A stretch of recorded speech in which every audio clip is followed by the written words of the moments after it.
Hello बच्चों, biochem with विशाल में आपका स्वागत है। मैं विशाल सर। हम लोग क्लास 10th की बायोलॉजी पढ़ रहे थे और उसमें फर्स्ट चैप्टर लाइफ प्रोसेस या बायोलॉजिकल प्रोसेस पढ़ रहे थे। ठीक, इस चैप्टर का आज हमारा लास्ट वीडियो है।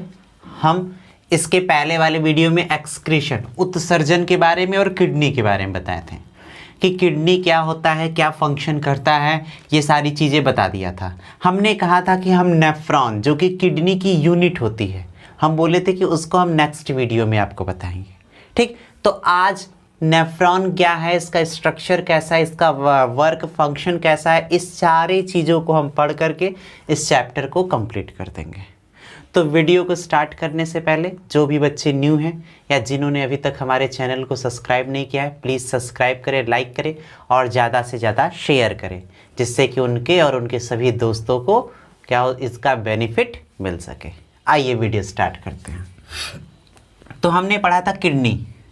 हम कह रहे थे किडनी या इसको वृक्क नहीं तो गुर्दा कहते हैं। यह एक ऐसा स्ट्रक्चर होता है जो शरीर में क्या मेटाबॉलिज्म के बाद बने हुए नाइट्रोजन युक्त वेस्ट मटेरियल को, बेकार के पदार्थ को बॉडी से क्या करता है, बाहर निकाल देता है ना। किडनी ब्लड को प्योर करने का काम करता है और ब्लड को प्योर करने का काम जो किडनी करता है, उसी किडनी की यूनिट कौन होता है, नेफ्रॉन। और एग्ज़ाम में हमेशा पूछा जाता है कि किडनी के यूनिट को या इकाई को क्या कहते हैं, तो नेफ्रॉन। और इसी तरह आपसे पूछा जाए नर्वस सिस्टम, तंत्रिका तो उसका न्यूरॉन होता है। न्यूरॉन, नेफ्रॉन, बच्चे ज़्यादा कंफ्यूज होते हैं, तो याद रहे नर्वस सिस्टम का न्यूरॉन, किडनी का नेफ्रॉन होता है। ठीक, इसके पहले वाले वीडियो में हमने किडनी का स्ट्रक्चर बनाया था। अगर आप याद करें तो आपको याद होगा कि किडनी का स्ट्रक्चर कुछ इस तरीके से था, यहाँ पर ऐसे किडनी हम बनाए थे, याद कीजिए, ऐसे था। तो हमने कहा था कि इस किडनी में ऐसे इसके ऊपर नेफ्रॉन था, याद आ रहा है, इस किडनी में ऐसे नेफ्रॉन था। तो ये हम बोले थे टोटल 10 मिलियन नेफ्रॉन होता है। हम बोले थे 10 मिलियन नेफ्रॉन दोनों किडनी में होता है, 5 मिलियन इसमें, 5 मिलियन इसमें। और यही जो नेफ्रॉन था उसी एक नेफ्रॉन का स्ट्रक्चर ये है। ये जो पूरा स्ट्रक्चर बना है वो एक नेफ्रॉन का है। इसी तरीके से पूरे किडनी में 10 मिलियन, 5 मिलियन इसमें, 5 मिलियन इसमें नेफ्रॉन होते हैं। तो अगर हम एक नेफ्रॉन के फंक्शन को समझे कि ये ब्लड को किस तरीके से प्योर करता है, तो हम सारे के फंक्शन को ऑलरेडी ऑटोमेटिकली समझ जाएंगे। तो ये किसका स्ट्रक्चर है, ये एक नेफ्रॉन का स्ट्रक्चर है जो किडनी की यूनिट होती है। इसी तरीके से 10 मिलियन नेफ्रॉन यानी 5 मिलियन इसमें, 5 मिलियन इसमें, इस तरीके से है। फिर यहाँ से एक डक्ट होते हुए ऐसे याद कीजिए, ऐसे आता था बोमेन कैप्सूल से, फिर ऐसे होते हुए फिर यहाँ पर यूरेथ्रा से बाहर निकल जाता था। क्या निकलता था, यूरिन निकलता था। ठीक, तो ये जो यहाँ से ऐसे आएगा, यहाँ से ऐसे आएगा, तो ये नली दिख रही है, ये वाली नली है। फिर ऐसे होते हुए यहाँ से निकल जाएगा। तो हम पहले एक नेफ्रॉन के स्ट्रक्चर के बारे में पढ़ेंगे कि नेफ्रॉन क्या होता है। आइए देखते हैं। देखिए, ये एक नेफ्रॉन का स्ट्रक्चर है। देखिए, आर्टरी है। आप याद कीजिए किडनी में ये जो इम्प्योर ब्लड लेकर के आता था, इसके पीछे वाला फिगर याद कीजिए, वो किससे आता था, आर्टरी से। और प्योर ब्लड किससे जाता था, आगे वेन से जाता था। ठीक, तो देखिए सबसे पहले क्या है, ये नेफ्रॉन है। ठीक, ये जो नली है इसको क्या कहते हैं, एफरेंट आर्टेरियोल, और यहाँ से जो जा रही है इफरेंट आर्टेरियोल। फिर यही नली देखो ऐसे बेंड करते हुए ऐसे आ गया, तो नीचे आ गया, तो इसी को क्या कहते हैं, वासा रेक्टा। फिर ऐसे चला गया।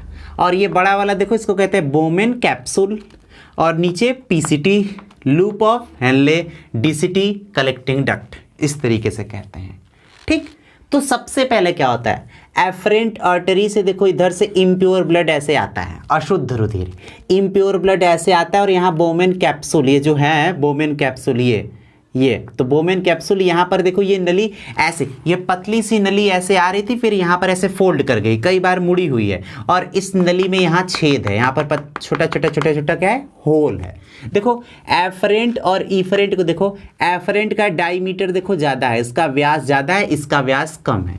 ठीक, तो बताओ अब पानी भी अगर मोटे पाइप से पतले पाइप में जाए तो बहुत ज़्यादा प्रेशर से जाता है कि नहीं, पाइप फट जाता है ना, सेम टू सेम यहाँ है कि एफरेंट आर्टरी से जो ब्लड आ रहा है और इफरेंट से जो जा रहा है उतना नहीं जा पा रहा है। एफरेंट से आ ज़्यादा रहा है, इफरेंट से जा कम रहा है। जब आएगा ज़्यादा जाएगा कम तो बाकी का ब्लड क्या होता है, बीच में ये यहाँ पर, इसको ग्लोमेरुलस कहते हैं, यहाँ पर इकट्ठा होता है।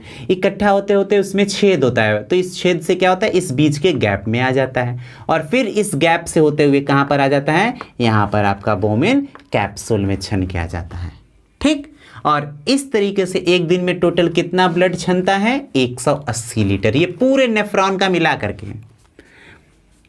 अब 180 लीटर ब्लड ऐसे छन करके आ जाता है, बचा कुचा इधर से थोड़ा थोड़ा जाता है लेकिन बाकी छन कर आ जाता है। अब ये इस रास्ते से होते हुए नीचे की ओर जाता है, एसिड पीसीटी से लूप ऑफ फेनले, फिर एसिड डीसीटी से कलेक्टिंग डक्ट। तो इस रास्ते से गुजरता है, तो इस रास्ते में क्या होता है, होल होता है, इस नली में, इस पतले पतले नली में छेद होता है, जिससे जितने भी चीज़ यूजफुल है इस 180 लीटर में, जितने भी उपयोगी पदार्थ है सब इस नली से निकल करके बीच के गैप में आ जाते हैं। सब क्या करते हैं, इस नली से निकल जाते हैं, इस नली से फटाफट फटाफट बाहर निकल जाते हैं। ठीक, इस तरीके से नली से होते हुए बाहर आ जाएंगे सारी चीज़ें, सब कुछ जितना भी उपयोगी पदार्थ है बाहर आ जाएंगे। और लास्ट में जो बचता है यहाँ पर कितना बचता है, 1.5 लीटर, और यही 1.5 लीटर यूरिन के रूप में, किस रूप में, यूरिन के रूप में हमारे बॉडी से बाहर मूत्र के रूप में निकलता है। बाकी का सारा चीज़ छन करके कहाँ आता है, बीच के गैप में आ जाता है। ठीक, अब ये नली ऊपर से देख रहे हैं, ये उलट की जो नली आ रही है, इस नली में भी छेद होता है।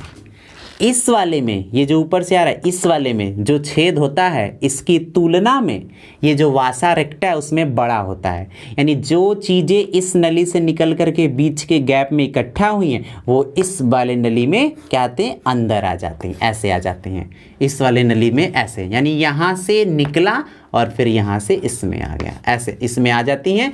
तो सारा उपयोगी पदार्थ यहाँ से ऐसे चला जाता है। और ये नली कहाँ जाता है, ये नली लंग्स के पास जाता है। क्यों, क्योंकि ये ब्लड अब क्या है, प्योर हो गया। अब ये लंग्स के पास जाएगा और यहाँ से CO2 निकाल दिया जाएगा, बदले में O2 जोड़ लिया जाएगा, फिर से कहाँ भेज दिया जाएगा, हार्ट में। तो इस तरीके से नेफ्रॉन क्या करता है, ब्लड को प्योर करता है और जितनी भी अशुद्धियाँ हैं सब बाहर निकल जाएंगी। ठीक, तो एक बार हमारे साथ फिर से आओ, देखो क्या कह रहे हैं। सबसे पहले एफरेंट आर्टरी से ब्लड आता है और इफरेंट से चला जाता है। एफरेंट मोटा होता है, इफरेंट पतला होता है, इसलिए जितना ब्लड आता है उतना जा नहीं पाता, बीच में इकट्ठा होता है, और इकट्ठा होता है तो यहाँ पर प्रेशर, दबाव उत्पन्न होता है, और दबाव उत्पन्न होने के कारण इस नली में छेद होता है, तो ब्लड छन करके कहाँ पहुँचता है, बोमेन कैप्सूल में। ठीक, एक दिन में टोटल 180 लीटर ब्लड छनता है। अब ये ब्लड जो छना है ये पीसीटी से, लूप ऑफ फेनले से होते हुए डीसीटी से कलेक्टिंग डक्ट में जाएगा। छना कितना, 180 लीटर, पहुँचेगा कितना, 1.5 लीटर, बाकी का कितना हुआ है ना, 178.5 यानी 178.5 लीटर क्या हुआ, ब्लड सबका सब बीच इस नली से बाहर निकल गया। क्यों, क्योंकि ये जो नली जा रही है, ये नली जो है, ये नली, इस नली में छेद है, तो जितनी भी उपयोगी चीज़ें हैं सब के सब कहाँ गई, बाहर आ गई। ठीक, अब बाहर आने के बाद बचा कुचा यहाँ चल गया। अब ये होते हुए ऐसे देखो, इधर का इस वाले से यहाँ, इस वाले से यहाँ, जैसे इस ये नली बन रही है उसी तरह एक दूसरी भी होगी। ये देख रहे हो, जैसे एक नेफ्रॉन जुड़ा है, यहाँ से दूसरा नेफ्रॉन जुड़ा होगा, यहाँ से तीसरा, यहाँ से चौथा, इसी तरीके से सारे नेफ्रॉन क्या होते हैं, जुड़े होते हैं। ठीक, यहाँ से जो निकलेगा उसको क्या कहेंगे, यूरिन कहेंगे। ठीक, अब दूसरा ये जो इफरेंट है वो फिर से उलट करके नीचे आता है, जिसको क्या कहते हैं, वासा रेक्टा। कहाँ गया वासा रेक्टा, ये वासा रेक्टा। इस नली में भी छेद होता है, जिसके वजह से बीच में जो पदार्थ छन करके आए हैं वो सारे के सारे किस में चले जाते हैं, इस नली में चले जाते हैं। और ये छन चुका है इसलिए अब क्या होता है, प्योर। अब ये कहाँ भेज दिया जाता है, लंग्स के पास, क्योंकि अब इसमें से देखो यूरिन में अमोनिया, यूरिया, यूरिक एसिड सब छान करके निकाल दिया गया, लेकिन अभी भी CO2 इसमें है, इसलिए जब लंग्स के पास भेजेंगे तो CO2 क्या होगा, निकल जाएगा, O2 जुड़ जाएगा। अब ये ब्लड प्योर हो गया, अब इसको फिर से भेज दिया जाएगा। तो जैसे ये एक नेफ्रॉन में हो रहा है, बिल्कुल जो 5 मिलियन इधर है वही चीज़ होता है, 5 मिलियन इधर है वही चीज़ होता है। जब दोनों तरफ से छन जाते हैं पूरा ब्लड प्योर होकर के ऐसे चला जाता है, इम्प्योरिटी ऐसे नीचे से आ जाती है, और ये जो नीचे से नली आएगी एक इधर का है और उसी तरह एक उधर का है। हमारे बोर्ड पे जगह नहीं है इसलिए हम नहीं बनाएंगे।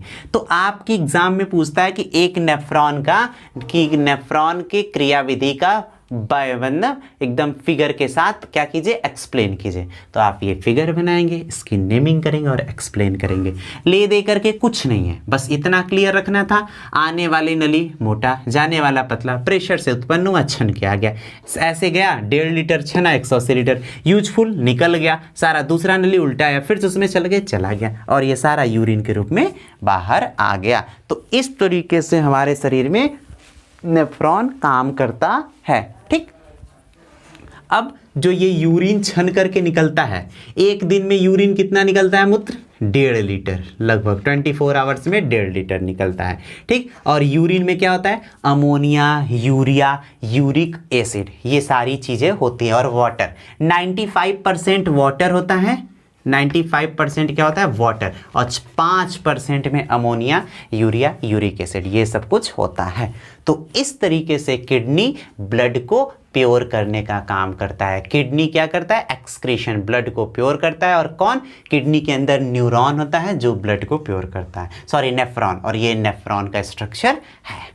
ठीक है, किडनी हमारे बॉडी का मेजर एक्सक्रीटरी ऑर्गन है, प्रमुख उत्सर्जी अंग है। इसके अलावा और भी एक्सक्रीटरी ऑर्गन है जिसके बारे में हम थोड़ा थोड़ा जानेंगे। आइए देखते हैं कि किडनी के अलावा हमारे शरीर में और कौन उत्सर्जी अंग या एक्सक्रीटरी ऑर्गन प्रेजेंट होते हैं। देखिए, किडनी के अलावा हमारे शरीर में और भी एक्सक्रीटरी ऑर्गन होते हैं, जिसमें से पहला है लंग्स, यानी फेफड़ा। लंग्स भी एक एक्सक्रीटरी ऑर्गन है, उत्सर्जी अंग है, पर ये ट्रू एक्सक्रीटरी ऑर्गन या उत्सर्जी अंग नहीं है। क्यों? क्योंकि सही मायने में वही ऑर्गन एक्सक्रीटरी ऑर्गन होता है जिसमें नाइट्रोजन युक्त पदार्थ बाहर जाते हैं। कैसे पदार्थ जाते हैं? नाइट्रोजन युक्त पदार्थ बाहर जाते हैं। ठीक, पर लंग्स से क्या निकाला जाता है? CO2। इसलिए ये भी एक एक्सक्रीटरी ऑर्गन है, पर ट्रू नहीं है, क्योंकि CO2 में नाइट्रोजन नहीं होता।